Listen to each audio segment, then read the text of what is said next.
Welcome to iHeartRadio Live with John Bon Jovi. Celebrating Thank You, Goodnight, the Bon Jovi story. Presented by Hulu. From the iHeartRadio Theater in Los Angeles, here's your host, Valentine. Thank you for joining us tonight across the country at iHeartRadio, our iHeartRadio YouTube channel, and of course, on our free iHeartRadio app.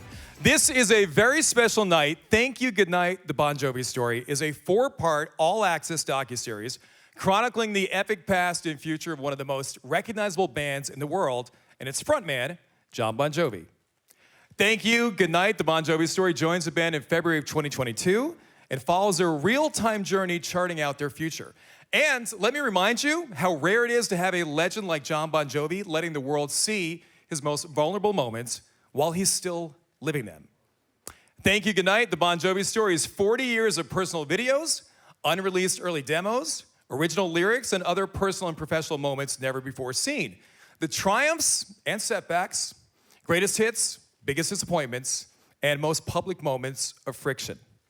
Here to talk about this amazing docuseries, all available on Hulu, is the one and only John Bon Jovi.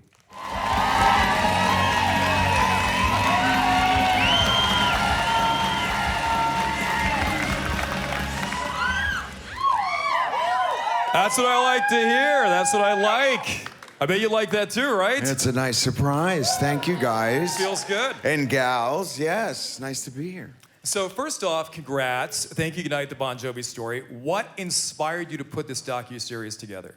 Coming up on what would be the 40th anniversary of the band, and I started to think about that along with archiving so much of what we had in the vaults musically and photos and clothes and, all the history. So I was thinking about the 40th.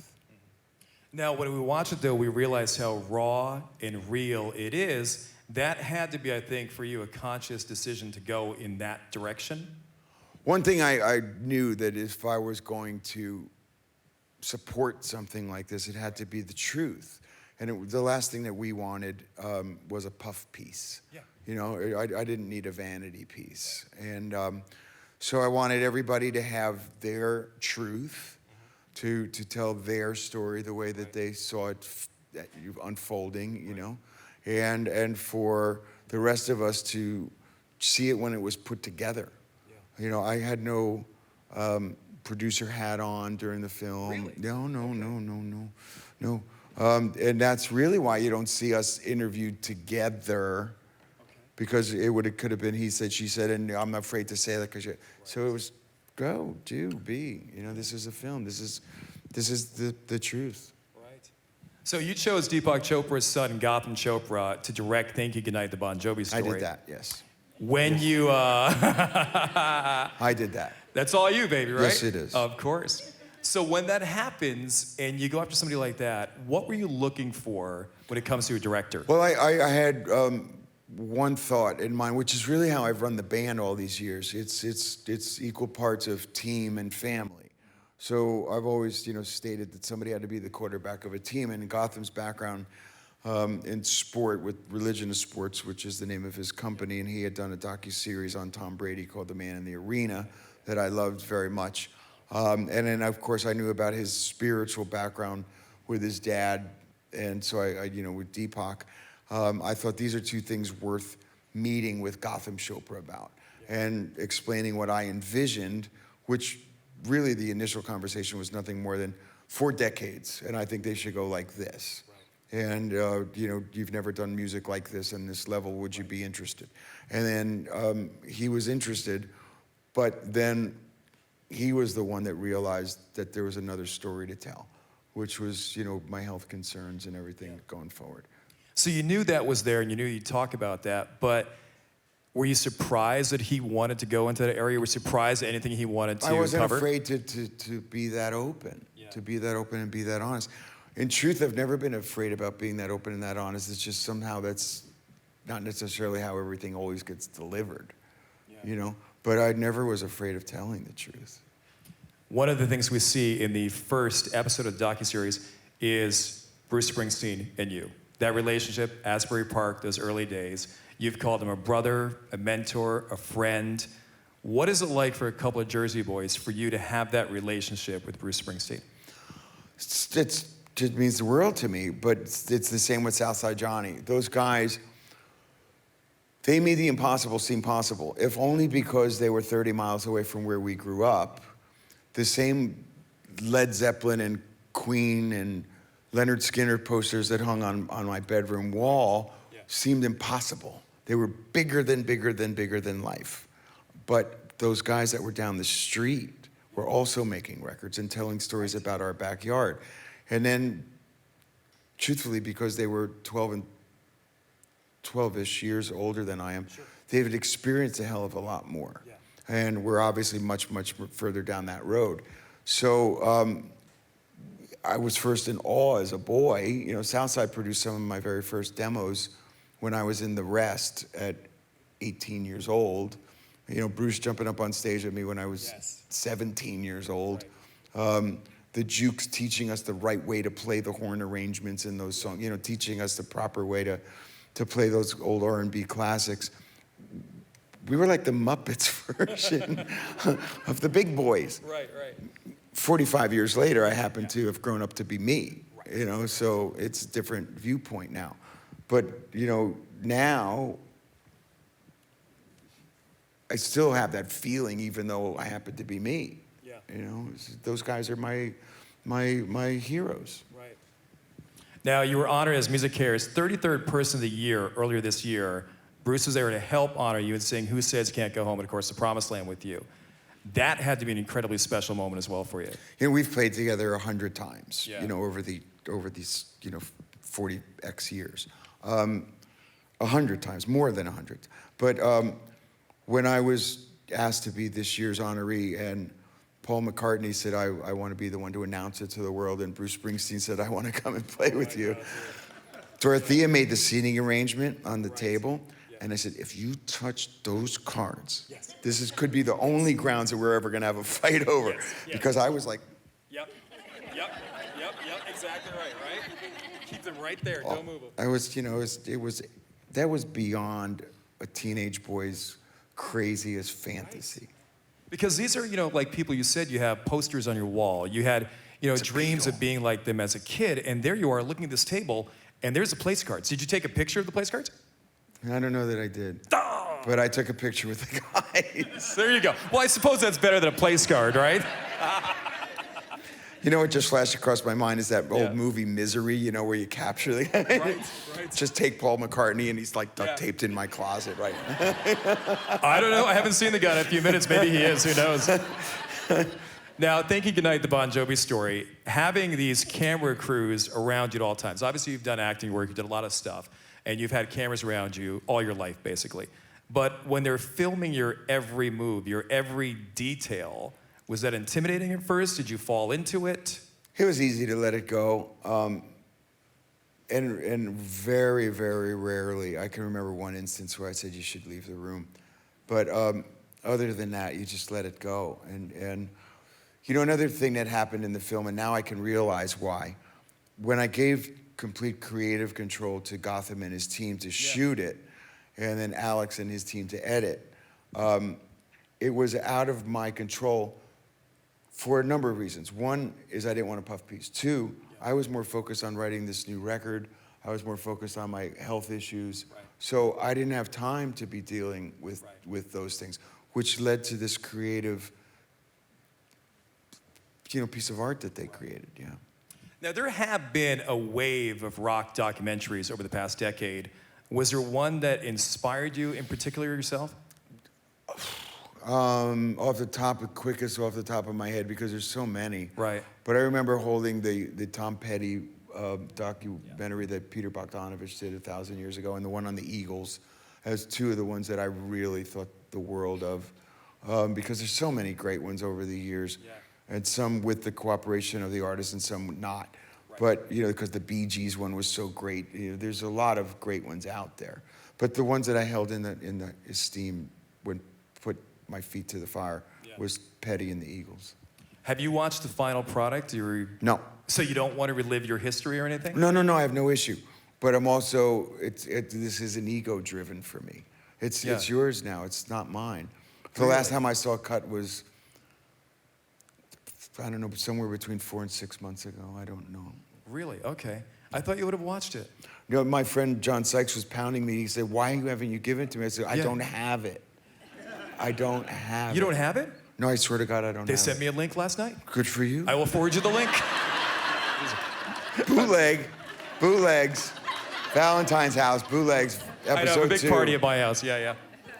So the other band members of Bon Jovi, have they sat down? Have they watched it? We collectively watched it, like Yeah. I say, probably 6 months ago. Okay, We okay. watched a cut that was a work in progress probably 6 months ago. Okay, so a rough cut, okay. A rough cut. Yeah. Now, the surgery to help fix your vocal cords is covered in the film. Was there a certain moment where you realized that, hey, this is something serious. This is not just, I need a singing coach or vocal coach. This is something I've much studied more. vocally for most of my career, most of the 40 years. I pride myself on being a vocalist, not a stylist. I know how to do this. I've sung with Pavarotti. I know how to sing the Great American Songbook. I can do that. What happened here was sort of an act of God, and it's nothing I'm very happy about, but I work very hard trying to get back to what I know how to do, but it's out of my control. Right. You know, it's really out of my control, but I'm working hard at it. But I have to be clear now, because now that it's out in public and everyone thinks that I'm dying of some grave disease, I am not. Thank God. Okay. We're all happy to hear that. But I'm very capable of singing. I just sung this whole new record. I did the Music Cares event. I jumped up with Armin van Buuren at Ultra. I'm going to play at this Jimmy Buffett benefit, in 2 days from now. Yeah. So I'm capable of singing. Right. For me, the bar is 2.5 hours a night, 4 nights a week, because that's what my friends are accustomed to. Yeah, that's a different bar, isn't it? I need to be able to hit that bar. Yeah. I'm Valentine. He is obviously John Bon Jovi. This is iHeartRadio Live with John Bon Jovi, celebrating Thank You, Goodnight, the Bon Jovi story. Presented by Hulu, the amazing 4-part docuseries chronicling 40 years of Bon Jovi. The good, the bad. It's available on Hulu starting today. There's no bad. No, there's no bad at all. Don't worry. Hashtag, of course, iHeart Bon Jovi. There are a lot of fun moments in Thank You, Goodnight, the Bon Jovi story as well, but also some dark moments. You say in the docuseries that the success of the band almost killed its members. Yeah. Can you talk about that for a bit? It's an age-old story.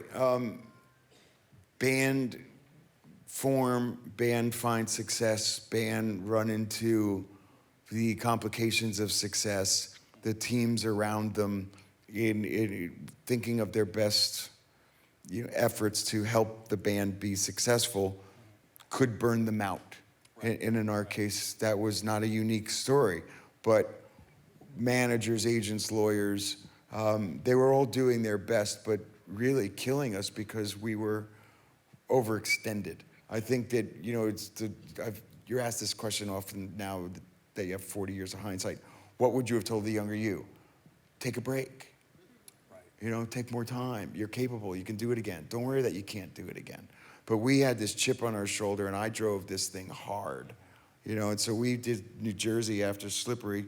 A year after the Slippery When Wet tour, we were back on the road with New Jersey, which had 5 more top 10 singles on and another 240-show tour, and that almost killed us. But we delivered it.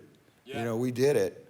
And then, in retrospect, it was too much. Right, you knew there was damage looking back. I feel like artists nowadays, maybe you can speak to this, I think they've come to a point now where they realize lessons learned from yourself and other bands out there. You can't drive that hard. You now do need that mental break, that time for yourself. Nobody knew what mental health issues were 30 and 40 years ago. Yeah. Nobody knew what mental health, it was a sign of weakness if you couldn't do 6 nights a week on the road and drink and smoke while you were doing it, So the world has changed dramatically. Yeah. And there's guys like us to tell the tales. Yeah. Yeah. When you look back, and you say this in docuseries too, there's no plan B in your life. I find that interesting, hard to believe, but yet there wasn't, was there? There was nothing. You weren't going to go work down the factory. You weren't going to do any of those jobs. I could have been comfortable doing that. Yeah. But it wasn't an option. There was just, Now, a lot of that had to do with blind faith, okay? And a lot of that had to do that the drinking age in New Jersey was 18 years old.